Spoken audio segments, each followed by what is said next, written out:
Imaginez un monde où les terroristes et ceux qui les soutiennent se tournent vers Dieu et entrent dans sa famille. Quel résultat stupéfiant! Découvrez comment ce rêve deviendra bientôt réalité, maintenant sur la clé de David avec Gérald Fleury. Bonjour à tous. Quel est l'avenir des personnes qui ont attaqué Israël le 7 octobre 2023 et leurs partisans? Eh bien, dans quelques années, ils connaîtront Dieu, lui obéiront et feront partie de sa famille, si vous pouvez le croire. Cela a été prophétisé il y a des milliers d'années. C'est là dans votre Bible, et j'aimerais vous le montrer aujourd'hui. Votre Bible dit que ces gens vont aimer Dieu, qu'ils vont lui obéir et qu'ils vont être heureux et ravis de faire partie de la famille de Dieu. Et alors la guerre et toute la violence que nous avons aujourd'hui, nous les verrons disparaître quand le Messie reviendra sur cette terre et nous donnera une joie et une paix totale.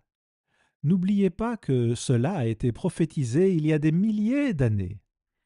Commençons par le psaume 87 et le verset 1. Pouvons-nous vraiment croire cela? Psaume 87, versets 1 à 3. Elle est fondée sur les montagnes saintes. L'Éternel aime les portes de Sion plus que toutes les demeures de Jacob. Des choses glorieuses ont été dites sur toi, ville de Dieu, pose. Puis au verset 4, je proclame l'Égypte et Babylone parmi ceux qui me connaissent. Eh bien, ils connaissent Dieu, et qui sont-ils? Voici le pays des Philistins. Qui est-ce? Et Tyr, qu'en est-il de Tyr? Avec l'Éthiopie, c'est dans Sion qu'ils sont nés. Dieu dit alors que Tyr apprend à connaître Dieu. Et Tyr se trouve dans le sud du Liban, une partie du Liban où les terroristes ont le contrôle. Mais qu'en est-il du pays des Philistins? De qui s'agit-il? Il y a beaucoup plus de violence là-bas qu'à Tyr. Nous avons une brochure, Le Roi du Sud, et si vous n'en avez pas une copie, demandez-la. Tous nos ouvrages sont gratuits. Mais dans le chapitre 2 de la brochure Le Roi du Sud, il y a un chapitre intitulé Une alliance mystérieuse. Une alliance mystérieuse. Je voudrais maintenant lire un extrait du psaume 83, versets 6 à 9. Remarquez ce qui y est dit. Ils se concertent tous d'un même cœur. Ils font une alliance contre toi, les tentes d'Édom et les Ismaélites, Moab et les Agaréniens, Guébal, Ammon, Amalek, les Philistins, avec les habitants de Tyr. La Syrie aussi se joint à eux. Elle prête son bras aux enfants de Lot. Pause. Dieu veut que nous nous arrêtions et que nous réfléchissions à cela. Ce sont ces gens, certainement Tyr et les Philistins, ce sont eux, principalement les Philistins, qui ont attaqué Israël le 7 octobre. Mais remarquez ce que j'ai écrit dans la brochure Le Roi du Sud. Cela a été écrit il y a plus de 20 ans. Ce n'est donc pas quelque chose que nous avons écrit récemment. Voici ce qui est écrit dans Le Roi du Sud. Les Philistins, originaires de Misraïm, habitaient le sud de la Palestine déjà à l'époque d'Abraham, Genèse 21, verset 34. Ils sont encore là aujourd'hui, dans la bande de Gaza en Palestine, où les Palestiniens, causant des troubles sans fin. Alors, c'est fascinant. Vous pouvez lire ce chapitre et voir où nous avons obtenu toutes ces informations. Cela remonte à Herbert W. Armstrong et l'Église universelle de Dieu, il y a de nombreuses années. Regardez Zacharie 9, versets 6 et 7. Je voudrais mentionner quelque chose ici. Ces psaumes sont prophétique. Les habitants de Gaza, de Tyr, du Liban vont se repentir de leurs maux et se soumettre à la volonté de Dieu et lui obéir. Et ceci est une prophétie du temps de la fin. Dieu veut que nous sachions ce qui se passe ici dans ce temps de la fin, et ce qui va arriver à tout le monde, et comment ils vont être choisis pour faire de nombreuses actions merveilleuses au service de Dieu.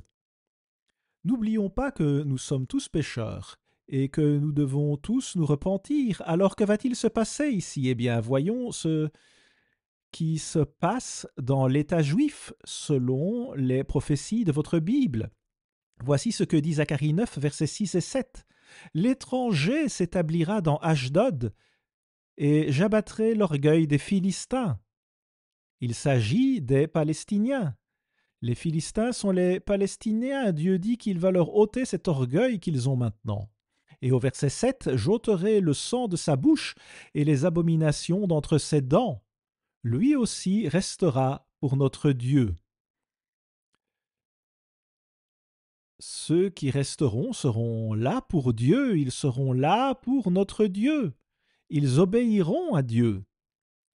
C'est une bonne nouvelle. Et tout cela a été prophétisé il y a des milliers d'années. Ils seront avec le Dieu des vrais élus, le peuple choisi par Dieu. Si vous regardez la plupart des musulmans, ils étaient alliés à l'Allemagne pendant la Seconde Guerre mondiale. Ils ont donc suivi les Allemands et ils savaient ce que les Allemands faisaient aux Juifs. Et ils se sont quand même alliés à eux. Ces Arabes modérés dont nous parlons s'alignent à nouveau sur l'Allemagne. Où cela va-t-il nous mener? La brochure Le Roi du Sud vous en dira plus à ce sujet. Si vous regardez le psaume 83, il s'accomplit encore aujourd'hui. C'est une autre grande prophétie dans le psaume 83. Et si vous voulez en savoir plus, nous avons des articles à ce sujet et nous avons beaucoup écrit dans Le Roi du Sud et l'Allemagne et le Saint-Empire romain. Si vous regardez ces psaumes, celui-ci, le psaume 87, est celui des fils de Corée. Et ils ont presque tous des connotations prophétiques dans leur histoire. Les fils de Corée n'ont pas suivi leur père, qui s'était rebellé, mais ils ont obéi à Dieu et ont aidé Asaph dans son devoir envers David. Ce sont également eux qui ont chanté sous le règne de David devant l'armée pour le roi Josaphat et qui ont peuplé Jérusalem pendant les efforts d'Esdras et de Néhémie de relever les ruines. Nous avons donc ici ces fils de Corée et tout ce qu'ils ont fait, et il y a 11 psaumes écrits par eux.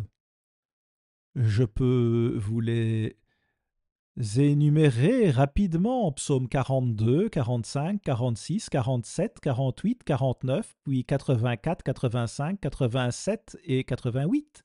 Il est un peu difficile d'en prendre note à cette vitesse, mais au moins vous savez qu'ils ont écrit 11 psaumes. Le psaume 87 est une magnifique prophétie concernant Sion. J'ai écrit un article à ce sujet dans le passé que nous vous enverrons si vous souhaitez en avoir une copie. Il s'agit donc ici des assistants d'Asaph. Asaph était au sommet de la liste des serviteurs à cet égard, mais remarquez ce qui est dit au psaume 87, verset 1. Voici comment Dieu voit Sion, la Sion spirituelle qui obéit à Dieu. Voici ce qu'il pense de ces gens, et ils sont au centre de toutes choses. Voici ce qu'il dit. Elle est fondée sur les montagnes saintes, les montagnes saintes. Il parle des saint gouvernement de Dieu, du gouvernement de Dieu qui gouverne la sillon spirituelle de Dieu. Que va-t-il donc se passer dans ces versets? De quoi s'agit-il? Il s'agit du vrai peuple de Dieu, de ses vrais élus. Au verset 2, il est dit « L'Éternel aime les portes de Sion », c'est-à-dire la Sion spirituelle. Plus que toutes les demeures de Jacob. Eh bien, en effet, Jacob, bien sûr, était l'Israël non converti. Il n'avait pas encore changé son nom en Israël. Il était Jacob l'inconverti. Et cela se lit plus que toutes les demeures de Jacob. C'est donc un amour étonnant que Dieu a pour ses congrégations. Il les aime par-dessus tout parce qu'elles transmettent au monde son message sur ce qui est dans la Bible, sur ce qui est dans ce livre. Et Dieu aime cela. Alors il place ces gens au centre de tout. C'est une chose à laquelle il faut réfléchir. Passons maintenant au verset 1 du psaume 87, je vous le relis. Elle est fondée sur les montagnes saintes. Il s'agit ici des vrais élus et cela parle d'un point de vue spirituel. L'Éternel aime les portes de Sion. Vous savez que c'est spirituel, sinon il ne l'aimerait pas. Plus que toutes les demeures de Jacob. Des choses glorieuses ont été dites sur toi, ville de Dieu. Pause. Il s'agit de Jérusalem et puis il y a pause. Cela signifie, comme je vous l'ai dit récemment, arrêtez-vous et réfléchissez. Il s'agit de la ville de Dieu. La ville de Dieu, Jérusalem. Et puis, il est question des montagnes saintes, de la Sion spirituelle et de Jacob l'inconverti. Il y a encore beaucoup de travail à faire dans Jacob. Ils ont besoin d'être convertis de plus en plus. Pensez donc à la cité de David, puisque Dieu dit après cela « Pause, arrêtez-vous et réfléchissez, fixons notre attention sur Jérusalem et faisons en sorte que cette prophétie du temps de la fin soit diffusée de sorte que tout le monde puisse la voir et l'approuver. Arrêtez-vous et réfléchissez. Jésus-Christ est sur le point de régner sur la terre.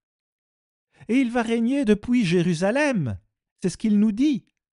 C'est une prophétie pour ce temps de la fin. Et vous pouvez le prouver vous-même en l'étudiant un peu. Cela ne demande pas trop d'efforts. Mais nous devons étudier et travailler dur afin de comprendre ce que la Bible enseigne. Mais vous pourriez aussi vous arrêter et réfléchir à certaines brochures récentes que nous avons et qui vous expliqueraient beaucoup de ces choses, comme l'Éternel a choisi Jérusalem ou Jérusalem selon la prophétie, où il est question de la nouvelle Jérusalem. Nous devons prouver ces choses nous-mêmes. C'est pourquoi Dieu dit alors, approfondissons un peu plus ce sujet, arrêtons-nous et réfléchissons à ce qui vient d'être dit.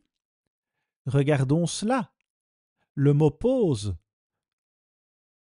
ne s'emploie que dans les psaumes, dont un se trouve dans Habacuc chapitre 3, le petit livre d'Habacuc. Ce sont là les seuls endroits où vous trouverez le mot pause. Mais Dieu utilise ces psaumes pour approfondir notre compréhension de sa Bible et ce qu'il nous enseigne. Et puis le verset 4 est celui que j'ai déjà lu. Je proclame l'Égypte et Babylone parmi ceux qui me connaissent. Voici le pays des Philistins, c'est-à-dire la Palestine, Tyr, le sud du Liban. Avec l'Éthiopie, c'est dans Sion qu'ils sont nés ou engendrés. Voici quelqu'un qui a été engendré par le Père, appelé dans la famille du Père. C'est spirituel. Il n'est pas question de naissance, mais d'engendrement. On lit ici « né », mais ce n'est pas le bon mot. Ils sont seulement engendrés. Ils ne sont pas encore nés dans la famille de Dieu. Ils doivent d'abord faire leurs preuves. Permettez-moi donc de citer ce que j'ai écrit ici. Il s'agit de Dieu, le Père, qui engendre spirituellement les Égyptiens, les Babyloniens, les Philistins, les habitants du Liban, de Tyr et de l'Éthiopie. Ils seront tous engendrés par le Père et intégrés à la famille de Dieu. Ici, il dit « Tous ces non-Israélites me connaissent. tous ces non-Israélites connaissent Dieu. Babylone connaîtra Dieu. Quelle merveilleuse vérité! Vous voyez, ces gens ne seront pas oubliés par Dieu, même s'ils sont mauvais, ils auront l'occasion de connaître Dieu, de lui obéir, et d'être heureux et pleins de joie, et non pas pleins de violence, de méchanceté, de haine, comme c'est le cas de tant d'entre eux. Et nous avons tous des changements à effectuer. Ce changement est sur le point de se produire dans le monde entier. Vous allez voir les gens surmonter et détruire leur propre nature humaine et adopter la nature de Dieu dans leur vie. Le verset 5 dit « Et de Sion il est dit, tous y sont engendrés ». Encore une fois, c'est ce que cela signifie, et c'est le Très-Haut qui l'a fermi. Il s'agit là du peuple de Dieu. Il nous dit que Dieu travaille avec chaque nation, et plus encore avec chaque individu, même s'il y a des milliards de fils. Il va travailler avec chacun d'entre eux. C'est Dieu le Père qui appelle chaque membre de sa famille. Et beaucoup, la plupart des gens vont entrer dans cette famille. Mais Dieu donne à chacun le choix, bien sûr. Il s'agit en fait d'une prophétie stupéfiante sur la conversion du monde entier, personne par personne, individuellement. C'est ainsi que Dieu traite sa famille. Le Père doit connaître sa famille. C'est de Dieu qu'il s'agit. Quelle belle prophétie! Verset 6, l'Éternel compte en inscrivant les peuples. C'est là qu'ils sont nés. Pause. Vous voyez, oh, voici encore le mot pause. Arrêtez-vous et réfléchissez. Voici la traduction selon le commentaire international critique. Il compte dans le registre des peuples. L'amour de Dieu pour sa ville est si grand qu'il porte un intérêt particulier à chaque individu, à chaque personne. Il travaille avec eux et il est un père pour eux et il sait tout de leurs forces et de leurs faiblesses et Dieu commence à travailler avec chacun d'eux et il fait en quelque sorte un recensement individuel, ce qui est assez impressionnant quand on y pense. Alors, une femme n'est qu'un symbole de l'Église de Dieu, mais ici, si vous voulez vous arrêter et réfléchir à quelque chose d'autre, vous pourriez considérer cet amour de Dieu pour sa ville et pour ses individus. Vous devriez vous arrêter et penser à une brochure très importante, l'Évangile de Jean, qui parle de l'amour de Dieu. Demandez-la si vous ne l'avez pas, parce qu'elle est probablement l'une des brochures les plus profondes que j'ai jamais écrites. Et elle est vraiment inspirante. Et Dieu dit maintenant, je veux que vous preniez une pause pour réfléchir et que vous en appreniez plus sur le psaume 87 dont je vous parle aujourd'hui.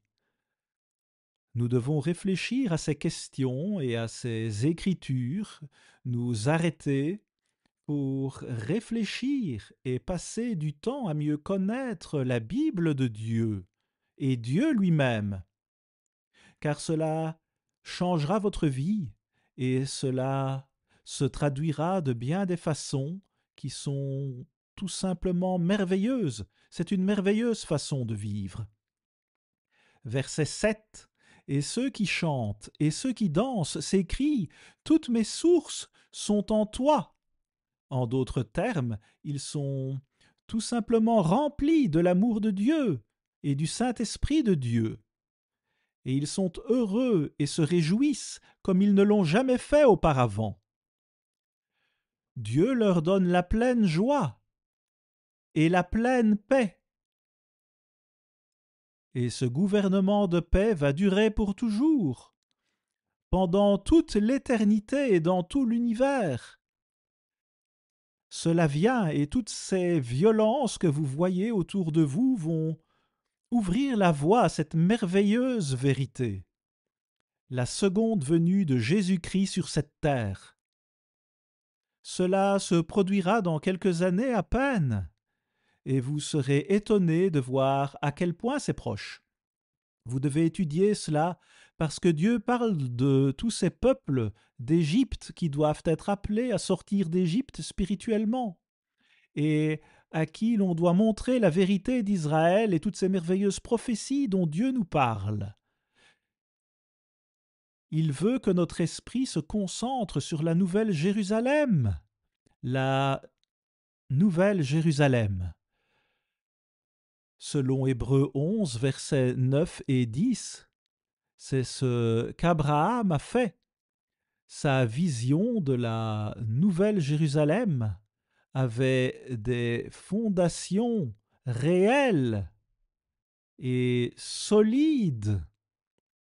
Vous pouvez placer toute votre espérance dans cette vision et elle ne vous laissera jamais tomber.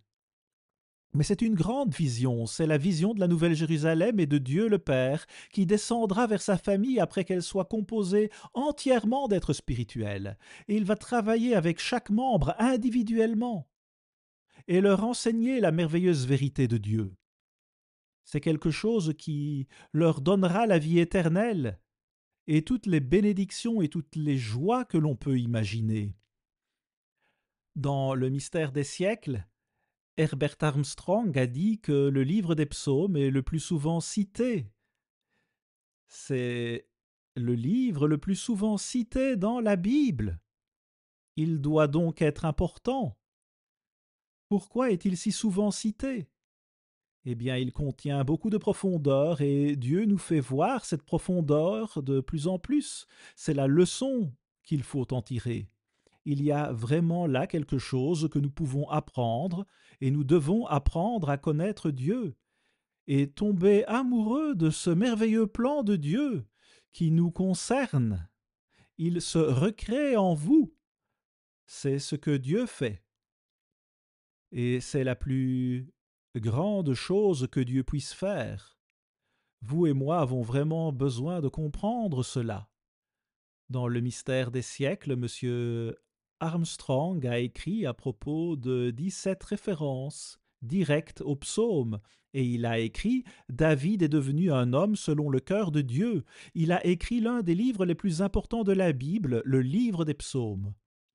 Dieu veut donc que nous comprenions ces psaumes, parce que certains d'entre eux sont plus difficiles à comprendre que certaines des Écritures, et ils ont besoin d'être lus avec un autre psaume afin de les comprendre pleinement, ou avec une brochure dans laquelle Dieu a révélé la vérité sur les psaumes et combien nous avons besoin de les comprendre, de les étudier, de nous arrêter pour réfléchir et apprendre à vraiment saisir la profondeur de tous ces psaumes. C'est ce que Dieu veut pour le monde entier. Et il va donner cette possibilité à des milliards de personnes, et c'est la meilleure nouvelle que nous puissions entendre. Pensez donc à tout cela et pensez à ce monde merveilleux à venir qui arrivera dans quelques années seulement. En effet, dans quelques années seulement, et nous devons être prêts lorsque Jésus-Christ reviendra sur cette terre. À la semaine prochaine, ici Gérald Fleury. Au revoir les amis.